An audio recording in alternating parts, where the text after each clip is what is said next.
اور کچھ لوگ بولتے ہیں کہ درگاہوں سے نہیں مانگنا چاہیے. ارے جب تم صبح سو کے اٹھتے ہو تو ناشتہ اپنی والدہ سے کیوں مانگتی ہو؟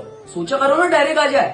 اور وہ پروردگار چاہتا تو ہمیں ڈائریکٹ اس دنیا میں بھیج سکتا تھا، لیکن اس نے ذریعہ بنایا.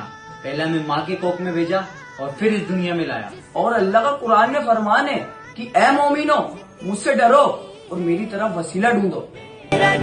تو یہی ہوتا ہے جب لوگ قرآن اور حدیث کو اپنے فہم سے سمجھنے کی کوشش کریں. یہ جو دو بھائی ہمارے ویڈیو میں جو ذکر کر رہے ہیں جس آیت کا یا ایھا الذین آمنوا اتقوا اللہ وابتغوا الیہ الوسیلہ، اس میں وسیلے سے مراد کیا ہے؟ اس سے صحابہ نے کیا سمجھا تھا؟ رسول اللہ صلی اللہ علیہ وسلم نے اس آیت کے بارے میں کیا بتایا؟ لوگ یہ جاننے کی ضرورت ہے. اور آج کے اس پرشتن زمانے میں ہمیں تو سب سے زیادہ یہی لگتا ہے کہ سب سے زیادہ آزاد وہی لوگ ہیں کہ بس جس کے من میں جو آیا وہ اسلام کے بارے میں بات کر سکے. ایک انسان کسی کا آپریشن نہیں کر سکتا ہے وداؤٹ پڑھے لکھے، بغیر ڈگری. ایک انسان آپ کو انجینئر نہیں بن سکتا ہے بغیر انجینئرنگ کی پڑھائی کیے ہوئے. لیکن آج کے ڈیٹ میں مفتی اعظم بننے کا ایک آسان سا میتھڈ ہے. سرچ کریں گوگل پہ، اپنے اپنے فرقے کے علماؤں کو سنیں اور کاپی پیسٹ اس کو انسٹاگرام پہ اتاریں، چاہے کیسے بھی. ٹھیک ہے، تو یہ جو کچھ آج کے ڈیٹ میں چل رہا ہے یہ دیکھنے کے بعد نبی صلی اللہ علیہ وسلم کا وہ فرمان یاد جاتا ہے جس میں آقا اسلام نے فرمایا بدأ الاسلام غریبا وسيعود غریبا كما بدا فطوبى للغرباء، کہ اسلام جو ہے اجنبیت میں آیا تھا اور یہ عنقریب پھر سے اجنبی ہو جائے. اور یہ جو عقلی دلائل ہیں کہ ناشتہ خود سے کیوں نہیں کر لیتے، امی سے کیوں مانگتے ہو، یا اپنی ماں کے کوکھ سے پیدا ہوئے ڈائریکٹ آسمان سے تو ٹپکے نہیں ہیں، یہ اس طرح کے جو عقلی دلائل دین میں نہیں چلتے میرے بھائی.